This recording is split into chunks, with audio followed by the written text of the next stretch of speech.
Hai semuanya, gimana kabar kalian? Semoga selalu dalam keadaan baik. Welcome back again di Andy Crayston Channel, dan ini adalah segmen analisa kripto, segmen dimana kita akan mengulas koin-koin yang udah teman-teman request di kolom komentar channel YouTube ini. Thank you banget, udah banyak requestan yang masuk. Dan hari ini kita akan bahas dua koin ya, yaitu ICP, sama satu lagi kita akan bahas Ondo Finance. Ondo Finance kayaknya kita udah bahas di bulan ini ya, tapi karena banyak yang minta dibahas lagi, ya udah kita akan bahas. Jadi buat teman-teman yang punya requestan, teman-teman bisa langsung aja tulis di kolom komentar channel YouTube ini ya, pengen dibahas token apa gitu. Dan kita juga sudah banyak sekali membahas altcoin, jadi please dicek dulu di profile channel ini, teman-teman bisa cek di bagian video. Kemudian teman-teman bisa lihat video-video pembahasan kita sebelumnya. Ada Phantom, Kaspa kemarin, Solana Sui, terus INJ Starknet, Celestia, Sandbox, Peak, GRT, kemudian XRP, ARB, ACT, meme token banyak banget kita sudah bahas. Jadi ya please dicek dulu before teman-teman tulis ya. Jadi itu hari ini kita juga sudah bahas di analisa pagi gimana kondisi dari pergerakan market khususnya altcoin dan juga Bitcoin. Jadi teman-teman bisa cek pembahasan kita di tanggal 26 November, di video tanggal 26 November analisa pagi. Oke, kita akan masuk mulai pembahasannya dulu dari ICP. Internet komputer hari ini diperdagangkan di kisaran level 184.000. Kalau kita perhatikan pergerakannya cenderung korektif dalam beberapa hari terakhir. Sejak kemarin ICP udah mulai turun dari level 200.000 dan sekarang cuma di 184.000. Sebenarnya ada pergerakan apa? Kalau aku perhatikan sih kondisi market lumayan korektif ya, khususnya dari Bitcoin hari ini sudah drop turun ke 93 ribuan something. Itu jadi wajar banget kalau altcoin juga mendapatkan koreksi yang kurang lebih serupa. ICP ada beberapa berita. Yang pertama adalah Internet Computers mengalami lonjakan dalam transaksi cross-chain-nya. Aktivitas koneksi dari blockchain dari Internet Computer ke Bitcoin dan juga ke Ethereum itu mengalami ledakan yang sangat signifikan. Ini merupakan sebuah bentuk bahwa ICP ini bisa menjadi salah satu bridging untuk menjembatani dua blockchain yang paling besar saat ini. Gitu. Jadi ada peningkatan nih dari chain fusion protokol yang dimiliki oleh internet komputer, yang dikabarkan kalau chain fusion ini merupakan protokol yang paling penting di jaringan dari ICP. Ini penjelasannya, ada chain fusion, di mana lonjakan memang sangat drastis terjadi pada ICP sejak September 2023, terus melesat sampai Agustus 2024, teman-teman. Jadi peningkatannya ini sudah sangat-sangat tinggi, ya. Jadi ini berarti bahwa blockchain ICP ini semakin lama semakin banyak yang pakai. Tuh, kemudian ada pula roadmap-nya, di mana utility dari Chain Fusion ini yang pertama bisa sebagai hubs, bisa sebagai kayak penghubung konektivitas gitu antar berbagai macam platform. Ya, mereka sudah menyampaikan tersebut di beberapa acara seperti Ethereum, ETHCC di Brussels, ada Coinfest di Bali kemarin, Korean Blockchain Conference di Nashville. Kemudian juga di Singapura ada token 2049, dan ya ini adalah konektivitas yang dibangun oleh ICP, yaitu integrasi antara Bitcoin dan juga ICP, yang mana ini merupakan salah satu integrasi yang bisa dibilang lumayan banyak yang menggunakan, teman-teman. Itu jadi dari kalangan developer yang berusaha untuk mendapatkan akses ya ke jaringan Bitcoin, menghubungkannya dengan platform lain guna untuk memanfaatkan fitur-fitur yang tersedia, sehingga juga bisa meningkatkan kegunaan dari project-project ICP ini. Itu mereka juga ada beberapa leverage chain fusion seperti yang namanya Boinic, terus juga ada Meta Protocol on Bitcoin. Ini banyak sekali project-projectnya, teman-teman. Rainbow Protocol dan banyak yang lainnya ya. Tapi pada intinya adalah protokol tersebut bisa membuat konektivitas yang lebih baik antara ICP, Bitcoin, sama Ethereum, sehingga bisa meningkatkan jumlah transaksi dan juga aktivitas di jaringan blockchain-nya. Ini ICP transaction dalam beberapa waktu terakhir ya, yang mana mengalami tren kenaikan. Gitu. ICP juga kalau kita perhatikan dari fundamentalnya, dia baru saja masuk ke list 50 Coinbase Index. Coin 50 Index dari Coinbase, yang mana Coinbase ini mencatat, mendata project-project yang potensial untuk mereka invest di dalam sebuah indeks. Mayoritas memang ada di Bitcoin sama Ethereum, tapi sisanya kecipratan. Salah satunya ya ICP juga kebagian. Yang mana ya ICP?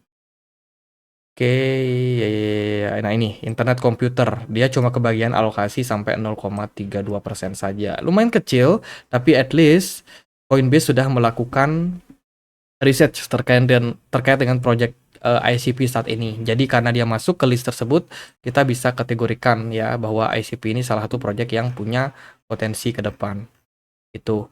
Ada pula upgrade terbaru yang dilakukan oleh Divinity Foundation terkait dengan project ICP mereka atau Internet Computer Protocol mereka ini. Kalau kita lihat ada 3 hal yang menjadi peningkatan yang mereka kasih nama Tokamak, kemudian Beryllium, dan juga Stellarator.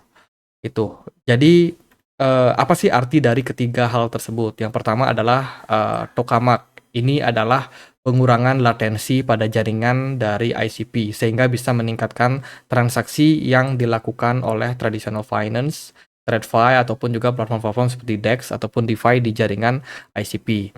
Kemudian mereka juga meningkatkan Beryllium. Beryllium ini fungsinya adalah untuk membuat transaksi menjadi lebih mudah, lebih aman, dan juga ada peningkatan security ya pada jaringan dari ICP, sehingga harusnya nggak akan ada masalah seperti hacking ataupun phishing yang terjadi pada jaringannya. Terus juga ada Stellarator ya, ini adalah breakthrough in on-chain data, jadi meningkatkan kapasitas dan juga keamanan penyimpanan data dari blockchain ICP. Tuh, kabarnya sih sekarang udah mencapai memori di 1 terabyte per kanisternya.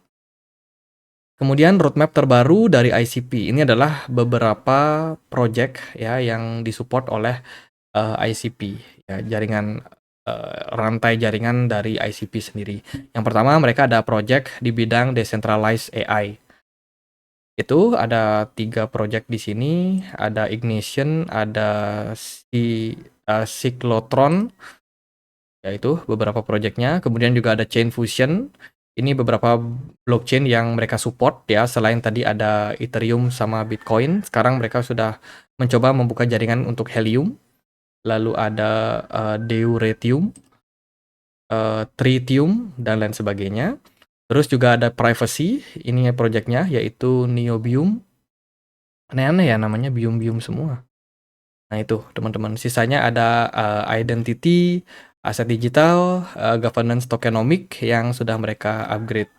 Gitu. Jadi beberapa mekanisme tersebut tentu saja bisa saja memberikan impact yang bagus untuk ICP ke depan. Jadi pada intinya adalah project dari ICP ini tetap growth sampai saat ini, dan juga menurut saya peningkatan yang mereka lakukan ini bisa saja berimpact kepada semakin baiknya use case dan juga kegunaan dari token ICP. Aku tadi sempat baca mekanisme tokenomic terbaru mereka, ada pembaruan di burning tokennya, teman-teman. Nah ini dia ya, burning rate dari ICP sudah diperbaiki, dan kalau kita lihat dari peningkatannya sih sepertinya sudah mulai ada mekanisme burning pada jaringan ini, dimulai dengan peningkatan pesat itu di kisaran bulan September kemarin. Jadi ICP sudah mulai membuka burning rate mereka dengan tujuan untuk mengurangi jumlah daripada token yang beredar. Karena kalau kita perhatikan jumlah token dari ICP yang beredar ini cukup besar. Itu kalau kita lihat dari bagian token unlock, di sini kita bisa lihat ya bagaimana ICP ini makin lama sebenarnya jumlah supply beredarnya semakin lama semakin meningkat. Ya, supply totalnya ada di 525 juta, sementara yang beredar adalah 474 juta token atau koin ICP. Lalu gimana kalau berbicara tentang price action? Nah, aku lebih saranin teman-teman buat nonton dulu video kita di analisa pagi tanggal 26 itu, karena sangat-sangat penting aku membahas overall gimana kondisi dari altcoin. Jadi singkatnya adalah Bitcoin udah mulai menunjukkan koreksi ya, meskipun jangka pendek mungkin akan ada pantulan harga. Kemudian BTC dominant sudah mengindikasikan fase korektif yang lebih masif. Kalau kita perhatikan BTC dominance ini saat ini sedang berada dalam level support ya antara hidup dan matinya. Kalau dia berhasil drop turun ya, bisa jadi akan menjadi momentum untuk altcoin. Saya sendiri lebih prefer untuk teman-teman DCA di altcoin. Nah, untuk penjelasan lebih lanjutnya, again, tonton video tersebut. Itu. Kalau kita bicara tentang technical dari ICP, belakangan udah mulai breakout dari fase sideways-nya. Terakhir kali dia kan sideways di sini. Di Juli 2024, sideways cukup panjang, ya kan, sampai kemarin di tanggal 20 November dia breakout. Mulai menunjukkan taringnya. ICP berhasil breakout dari area support 9,3 dolar, naik sampai 13,6. Ya itu teman-teman. Jadi pergerakan level tersebut bisa dibilang level yang ya bisa dibilang oke lah untuk posisi saat ini pada ICP. Tapi jangan terlalu jumawa juga sih, karena yang namanya market ya kita nggak tahu pasti. Cuma kalau dari indikatornya saat ini menunjukkan indikasi yang positif. Jadi saat ini harga ICP diperdagangkan di kisaran level 11,6 dolar. Potensial masih bisa naik sampai 13 atau 14 dolar, teman-teman. Kalau untuk bigger picture-nya ini masih dalam fase awal. Secara middle time frame, di time frame weekly, pergerakan dari ICP ini udah mulai masuk ke structure bullish.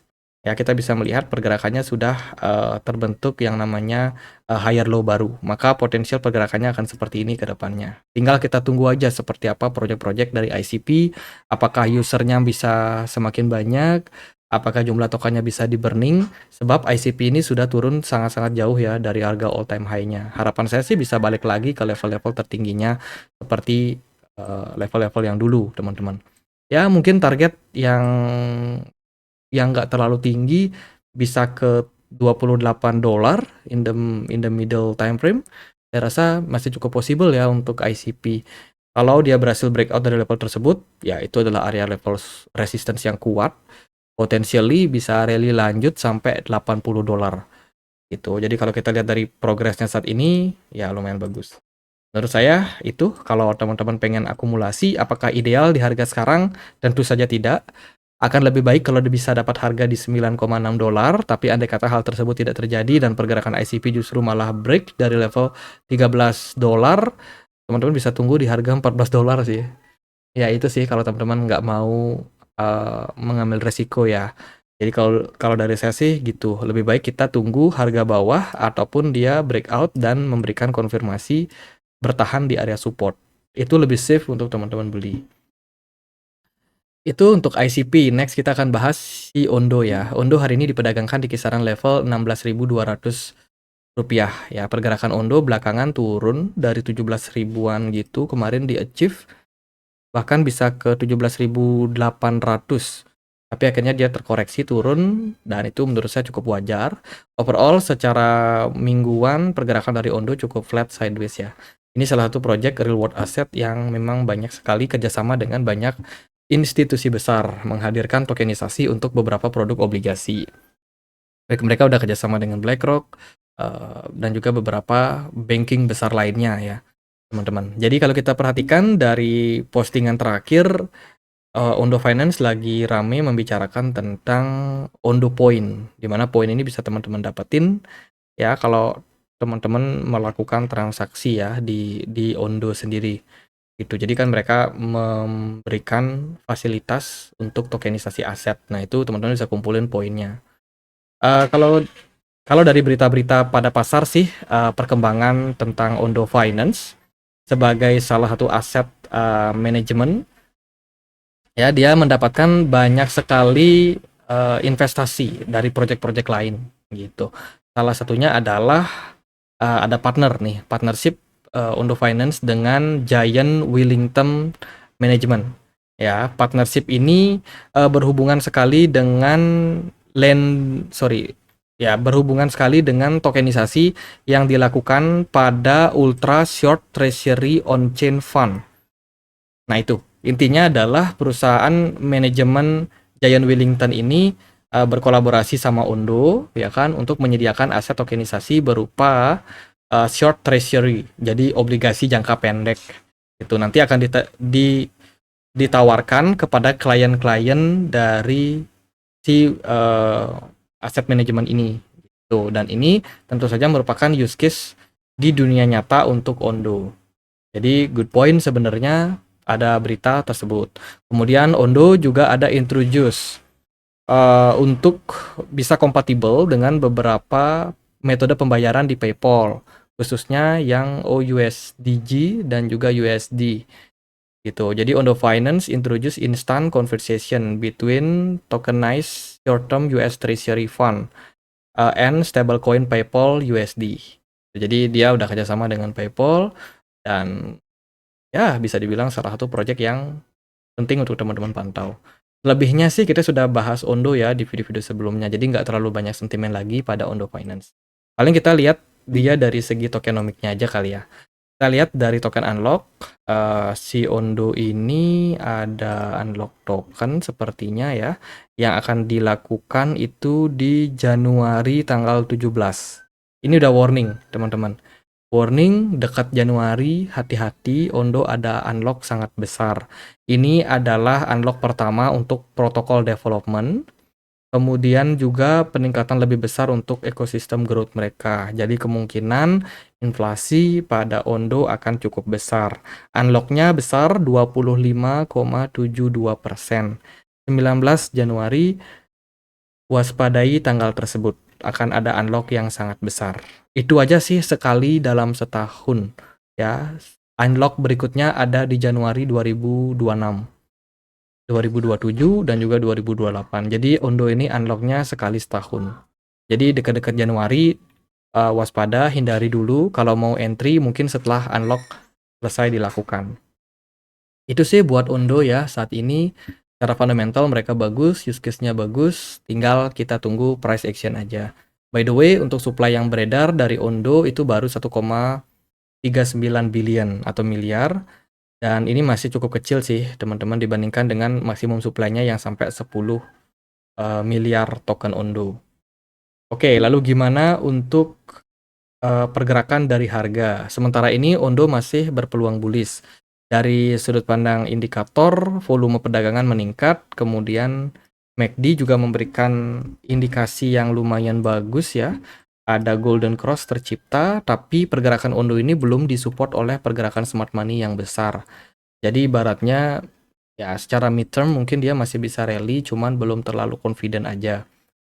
Kemudian satu yang aku agak concern pada Ondo adalah dia membentuk pola rising wedge pattern. Jadi rising wedge ini merupakan sebuah pattern yang cenderung mengalami kenaikan terbatas.